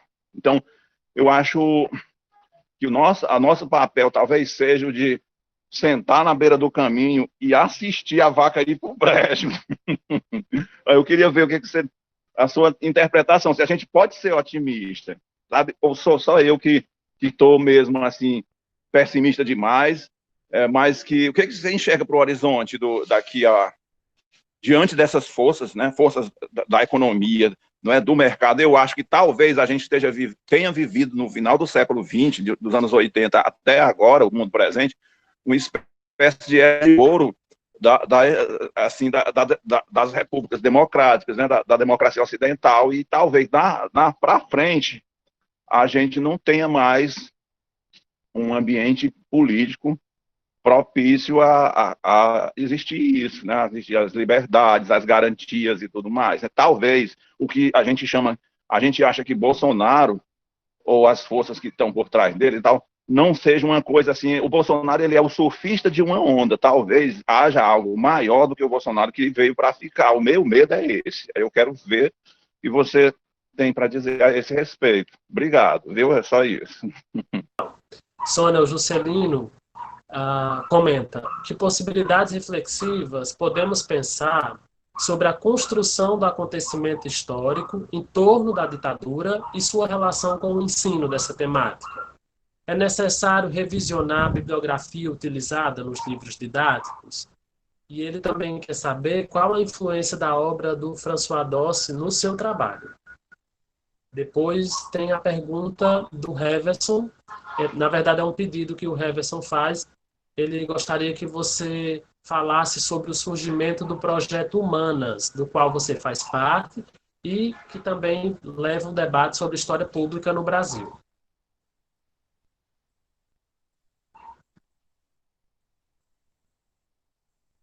Quem perguntou essa última?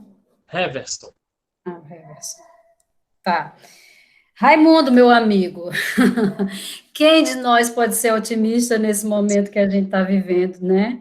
Nós temos, infelizmente, todas as ferramentas para nos sentirmos pessimistas nisso que a gente está vivendo. Porque nós estamos vivendo no turbilhão da história. É como se nós, historiadores, sempre nos acostumamos a analisar acontecimentos mais ou menos apaziguados, né? Então, a gente trabalhou sempre em retrospecção, né? Então, principalmente quando a gente pensa o Brasil das últimas 3 décadas, quando a gente pensa, de forma geral, uma certa constância no mundo, né, dessas últimas 3 décadas. Então, a gente meio que trabalhou num processo muito mais de retrospecção. Mas o que nós estamos vivendo agora é como se nós, historiadores, estivéssemos vendo o acontecimento acontecer aos nossos olhos diariamente, né? E nós estamos realmente vendo isso acontecer. Nós estamos vendo essa irrupção do inesperado. E essa irrupção do inesperado não foi o inesperado que modificou apenas alguém numa ilha perdida no Pacífico. Foi a irrupção do inesperado que modificou absolutamente toda a nossa vida. Né? Toda uma ideia de sociedade a gente precisa considerar, tanto em termos dessa pandemia, e mais diretamente no Brasil, já nem acho que seja uma irrupção de tão inesperado, mas no que nós estamos vivendo hoje, infelizmente, o que a gente pode chamar a tempestade perfeita, para criar esse turbilhão que está nos derrubando. A gente tem um governo absolutamente despreparado, eleito no calor de uma emergência de discussão ensandecida na nossa cena pública, irracional, em que grupos se digladeiam por argumentos assim, não conseguem se escutar, e essa tempestade local se juntou com a tempestade mundial. Então, assim, talvez mais do que os outros países, nós estamos sofrendo mais esse momento, porque é muita demanda de sentido que a gente tem que dar conta. A gente tem que dar conta de uma loucura constante política que a gente está vivendo há 5 anos, 6 anos. Não é fácil, não é? As pessoas realmente estão ficando deprimidas, ninguém aguenta mais. Nós estamos num processo que nos exige psicologicamente, mentalmente, muita demanda. E a gente tem, de repente, explode no momento uma pandemia mundial que modificou tudo. Então, imagina que loucura, o mundo ficou dentro de casa. Isso era inimaginável, porque, de repente, você tem uma economia e um mercado que manda em tudo, que diz que vai ser assim, vai ser desse jeito, não é? O discurso é ele que funciona, e, de repente, um vírus diz, fica todo mundo em casa. Ninguém abre comércio, aqui no Brasil que o negócio se desmantelou. Então, nessa perspectiva, eu não consigo ser nem Cassandra, né? Eu não consigo nem ter o dom da previsão e nem de sofrer, eu só sofro, né? Aliás, eu só sofro, porque nem prever, que assim, eu realmente, nesse momento, mal consigo dar conta desse momento. Mas, e aí vem aquela coisa da magistra vita. A gente não consegue aprender com a história, parece, não é? No que diz respeito ao Brasil. Quantos governos autoritários vamos precisar passar para superar os governos autoritários do Brasil?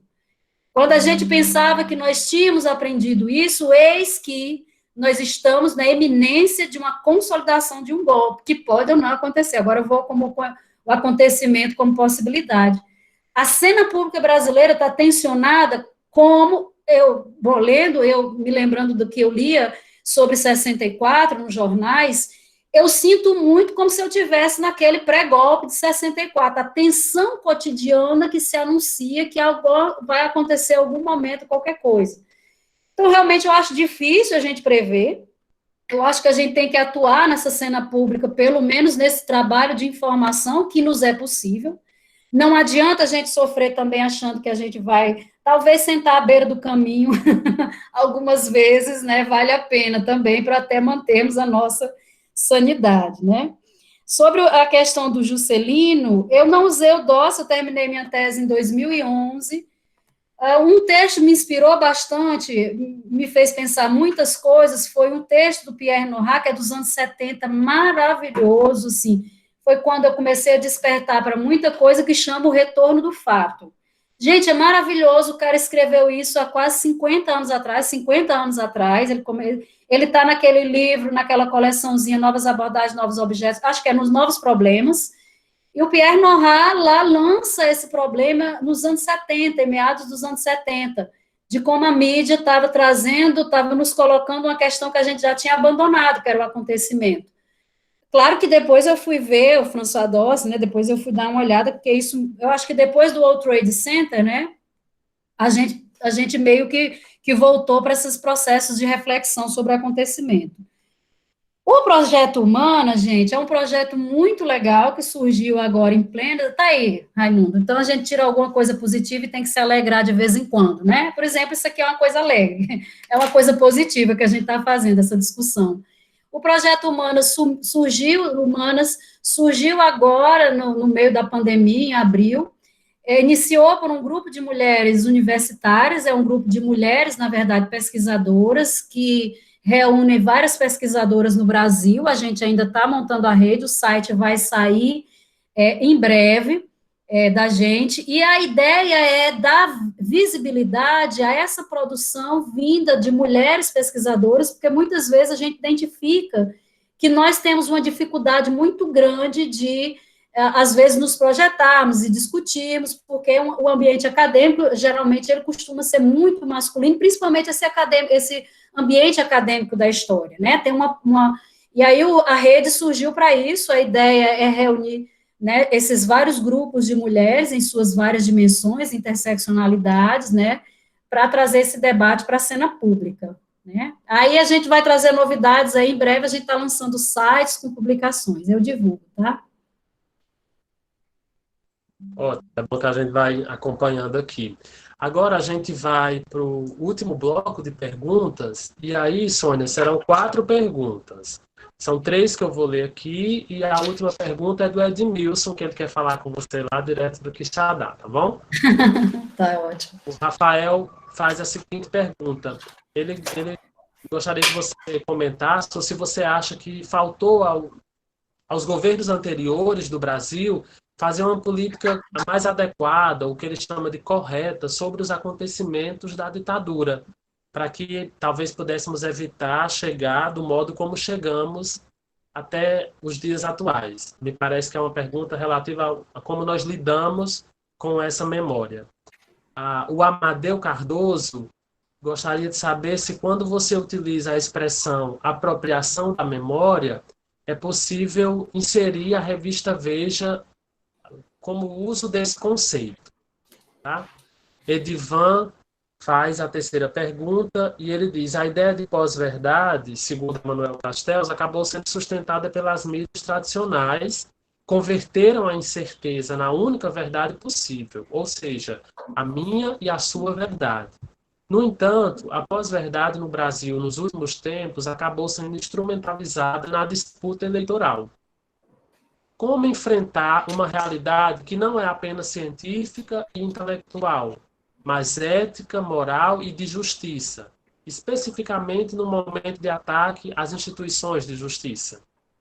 E agora o Edmilson, fica à vontade para fazer sua pergunta, tá, Edmilson? Tá bom, obrigado, Milton. Você deve, pessoal, eu quero sim falar com a Sônia de Quixadá. Faz 120 dias aqui em Quixadá, sem praia. E tal, mas quero falar com a Sônia, mas parabenizar a todos também, né, que estão com a gente, os organizadores, né, a figura do Ítalo, Gilmar, Edivani, parabéns pela criação desse espaço. Acho que o que eu vou perguntar, comentar assim, brevemente, tem muito a ver com isso também, com a criação desse espaço que vocês estão fazendo. Vi que o Amadeu Matos perguntou, né? O Amadeu também está organizando um ciclo de palestras aqui no Sertão Central. Amanhã vai ter palestra. Semana passada tinha mais de 70 pessoas de vários lugares, movimentos sociais, ensino médio, da própria FECLET, várias cidades, como deve estar aqui também. Então, acho que o que eu vou perguntar tem muito a ver com essa criação desses espaços, né, virtuais, de união, e é um prazerzão estar falando com a Sônia e com todo mundo nesse espaço criado. E é um pouco do que eu vou rapidinho perguntar a ela, que é sobre a relação entre história e política nos tempos atuais. A fala do Raimundo foi muito tocante, né, muito chacoalhante, né, e fez pensar nessa pergunta, assim, porque me parece que, atualmente, a gente está diante de uma situação, e antes que eu esqueça, eu vou compartilhar aqui para vocês um dos textos que mais me fizeram pensar sobre isso tudo nos últimos meses, que eu discordo até de várias coisas desse texto, do que aí no chat, mas ele me desafia como poucos me desafiaram assim, nos últimos anos. É um texto do filósofo discípulo do Sarfati, o Filipe Catalani. Como eu falei, eu até falo muita coisa que o Catalani coloca no texto, mas, de fato, ele nos desafia de maneira assim, muito inquieta, viu, Raimundo? Acho que você, lendo esse texto, talvez, não sei se você vai ficar mais otimista, mas eu acho que você fica com mais sangue nos olhos. Fica com mais sangue nos olhos depois de ler o que o Filipe Catalani está refletindo aí. E aí, sobre essa discussão história política, aí eu vejo que a gente tem esse duplo desafio de compreender a história, o papel crítico, né, reflexivo, como você fez brilhantemente aqui hoje, parabéns demais, me fez pensar muito bem várias questões, já tinha visto você falar de vários assuntos, onde você falou mais coisas interessantes, muito massa mesmo, sinal que você está sempre, né, lendo, discutindo, inquieta, muito massa, obrigado. E a gente está criando vários espaços, e não só a história, né, você está vendo live todo dia, todo momento, no Instagram, grupos de pesquisa, universidade, e eu acho que isso aponta para uma situação de impasse, que é impasse duplo, tanto em relação a gente pensar o conhecimento e a política, o que é conhecimento e o que é política no mundo contemporâneo, e de impasse de que os nazis, os fascistas, Bolsonaro, eles não têm também esse poder todo que eles acham que têm. O que eles têm é a vontade de mudar o mundo. E vieram à tona com força total, articulada a setores corporativos, a setores do capitalismo financeiro, e forças muito grandes e tal, mas que também não estão tão certas do que vai acontecer com a história. E aí é que eu penso nesse duplo desafio, um desafio de pensar a qualidade das reflexões da universidade pública, desses debates todos, que deve sempre ser mantido, como você fez muito bem agora, e também até onde vai a questão política, no sentido de que também a gente deve estar sendo chamado não só para a manutenção e a expansão dessa discussão do conhecimento, mas da expansão da política. Eu acho que a gente não pode fugir dessa outra expansão, que a gente tem que elaborar, como os nazis e Bolsonaro fizeram, um tipo de mobilização política que eles foram eficientes. E aí o Bolsonaro viu o cavalo passando, selado, e montou. Parabéns para ele, mérito dele. Acho que o Moro, por exemplo, mostra a mediocridade dele ainda mais. Perdeu o Bolsonaro, porque era para ter sido o Moro para montar no cavalo. E ele não sei por que não foi. Acho que ele apostou que era melhor ir para o Supremo e não sei o quê. Então, a minha pergunta é muito nessa linha. Do que é política e do que é conhecimento dos tempos atuais. E se não passa para a gente um desafio que talvez seja mais político do que de conhecimento. No sentido de manter o que a gente já faz na reflexão crítica, mas de compreender que é arregaçar as mangas em projetos políticos, de mobilizações políticas, que passa, por exemplo, por uma articulação dessas lives, dessas discussões. Essa nossa discussão, ela é reflexiva intensamente e tal, mas ela também não seria política, no sentido de sair da universidade, de buscar horizontes de expectativa, e criar mais teia, criar mais relações, e partir para a conquista do poder de uma outra maneira, que não é mais possível ser aquela que foi pelos governos petistas. O texto do Catalani vai muito nessa linha, e a minha pergunta, o meu desafio vai um pouco nessa linha, né? Não que eu queira, só para terminar mesmo, eu sei que você fez o prefácio do texto do Ayrton, no belo livro do Ayrton, tese de doutorado, e você muito bem citou o preso político, né, da história mais brilhante, o nosso querido Marc Bloch, e lembrando o que o Bloch fez, né? Claro que não estou dizendo que a gente está incitado a fazer isso. Eu acho que é um pouco o paradoxo do Bloch ali. Ele largou tudo com 56 anos de idade e foi pegar em armas para detonar os nazis. Porque para ele estava claro que não ia ser de outra maneira, tinha que ser aquilo. Não estou dizendo que é o que a gente tem que fazer, principalmente contra a luta armada e tal. É só um exemplo extremo de como a política né, às vezes engole tudo mesmo e a solução é política, e não de conhecimento somente. Mas, ao mesmo tempo, como você bem lembrou, no próprio Apologia da História, ele é escrito na prisão, quer dizer, e no último momento, mesmo preso, mesmo torturado, a última coisa que ele se apegou foi ao conhecimento. Então, a minha pergunta é essa, né? Como é que você vê essa dimensão conhecimento e política nos tempos atuais, e principalmente a questão da história, né, em relação a isso. Obrigado, espero não ter falado muito. Me empolguei, porque também foi muito bom. Obrigado. Que bom, Edmilson, te encontrar, né? A gente sempre se encontra em eventos, quando eu vou a Quixadá também, né? Prazerzão te ver de novo. Eu sou de Quixadá e Edmilson está agora lá na FECLESC, né? Fazendo um trabalho grande, inclusive sobre ditadura militar, né? Sei que você leva essa discussão para as escolas e faz trabalho com os meninos. Por exemplo, aí eu vou te responder com uma ação sua, né? Esse trabalho que você faz, por exemplo, levando essa discussão para as escolas, levando esse debate para os meninos, eu acho que, na verdade, é a união dessas duas coisas. É o conhecimento histórico sendo utilizado numa ação política.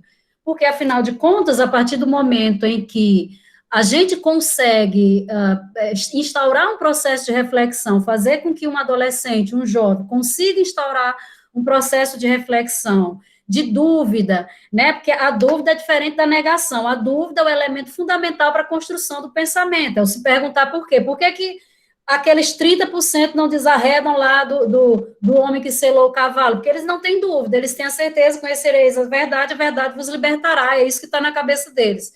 E é isso que também a gente precisa aprender a lidar, né, com essas atividades. Eu acho que há alguns momentos em que o historiador ele se aproxima muito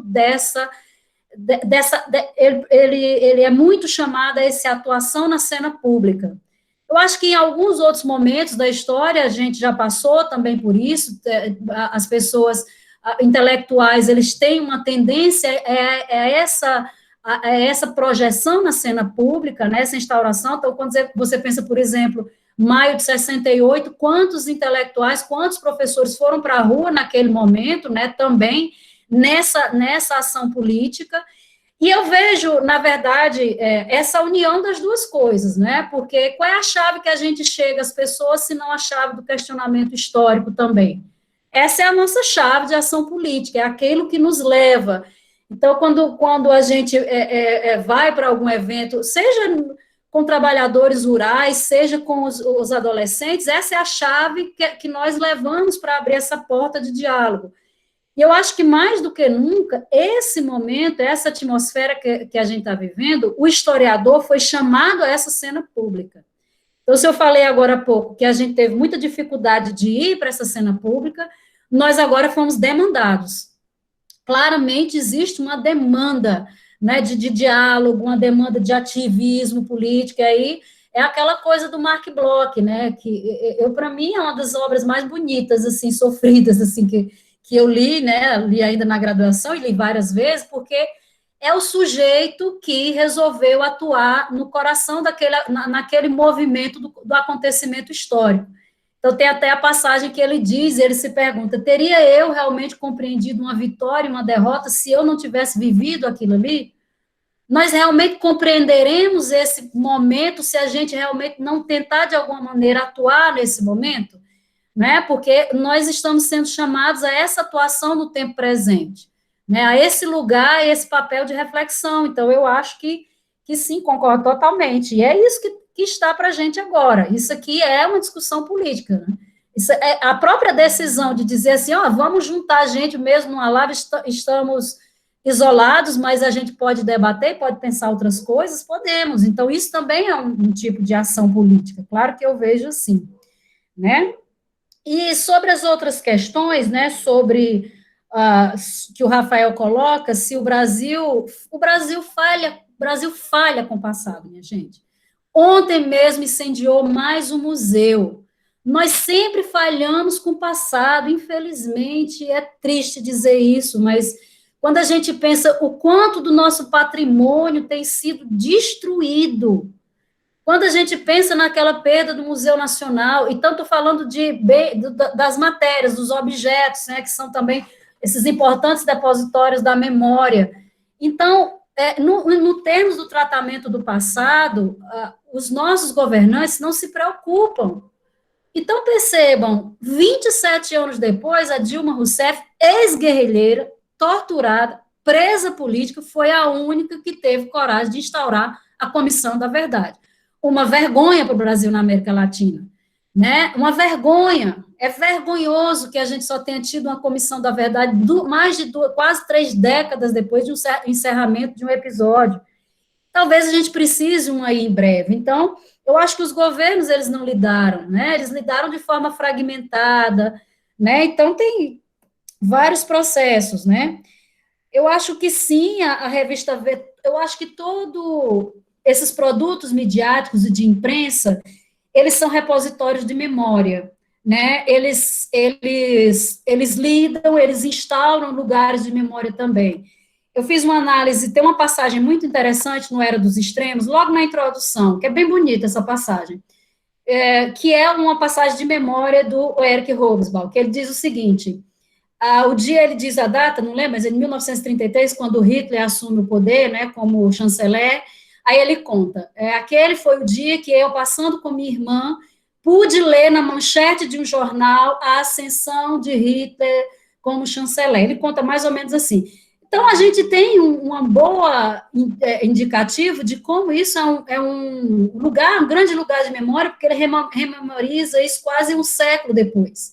Né? Ele lida com aquela memória a partir daquele artefato. Então, essas disputas transitam muito por aí, o que é que vai ser construído, como esses acontecimentos são narrados, né, nesses lugares. Então, a Veja é, né, um desses lugares de produção que a gente tem que enfrentar muitas vezes. Eu já enfrentei, quando eu fui trabalhar outro dia, eu produzi um artigo analisando justamente as matérias da Veja sobre a análise das marchas de junho de 2013, né, e como ela produziu aquilo ali. Então, a gente tem que enfrentar, inclusive, esses veículos de bem direita, né. Sim, essa última pergunta, né, esse conceito de verdade, pós-verdade. Olha, para ser sincera, eu nem sei se a cena pública brasileira sabe operar com esse conceito de pós-verdade, porque, para ser bem sincera, assim, não, eu falo em termos conceituais mesmo, mas existe uma grande operação de produção, de manipulação da informação, isso é muito claro. Então, só para fechar esse dado, o Stephen Bannon, que o Ítalo citou, né, o escândalo da Brexit, da saída da Inglaterra da União Europeia e a eleição de Donald Trump. Quando se descobre tudo aquilo ali, não é? Pouco tempo depois, o escândalo da Cambridge Analytica, a manipulação de dados e a forma como os eleitores foram manipulados, existe uma peça central ali naquilo tudo, que é um cara chamado Stephen Bannon. E esse é o cara que vem desde os anos 90 organizando a direita nos Estados Unidos, mas não apenas. Ele tem um grande projeto de disseminação dos grupos de direita em vários países.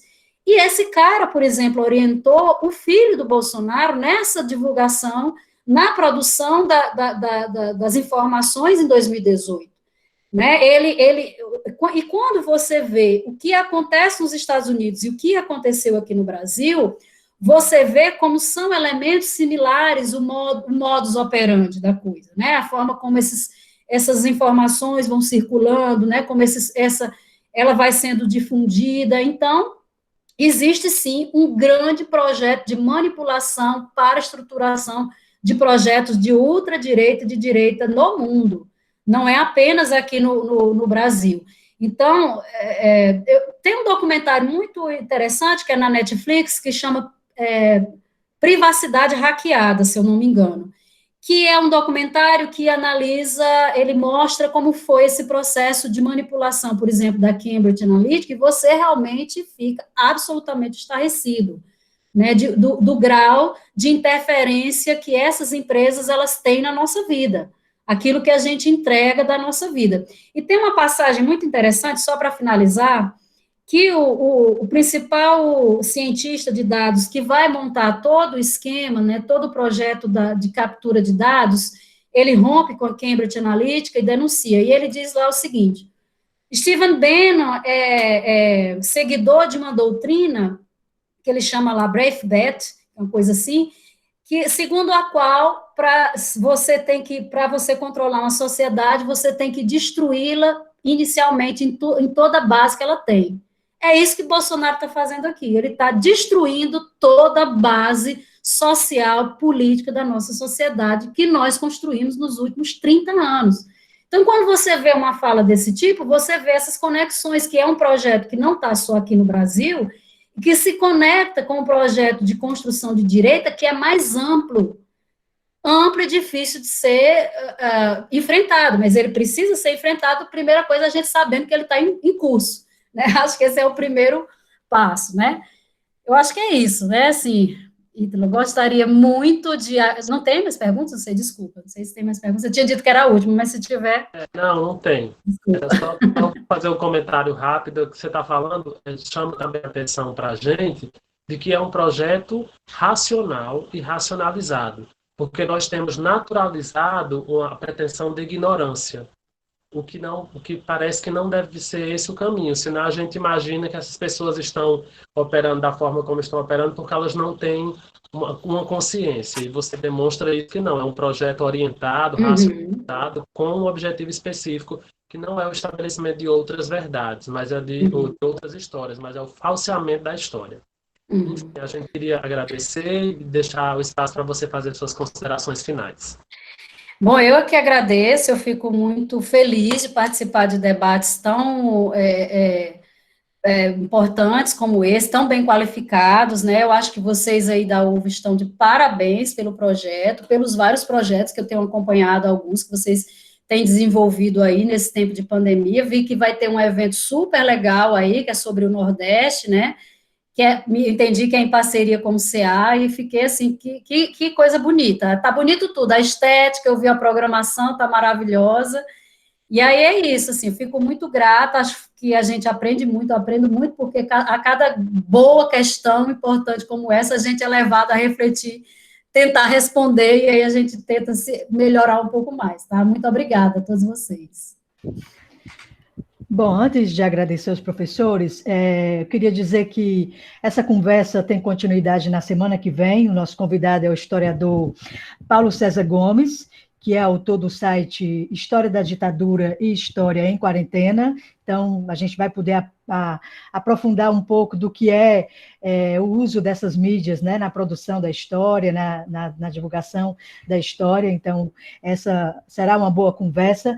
A gente agradece imensamente as pessoas que estão com a gente desde o começo, as pessoas que chegaram hoje pela primeira vez, tá? Agradeço o Gilvan, que tem sido meu parceiro nesse projeto, imensamente o professor Ítalo por ter contribuído na mediação desse debate, foram questões muito pertinentes, e especialmente para você, professora, é sempre um prazer ouvi-la, a sua fala é muito inspiradora, né? Os seus trabalhos têm contribuído muito para as nossas reflexões, e muito obrigada por partilhar dessa conversa com a gente, tá bom? Eu que agradeço.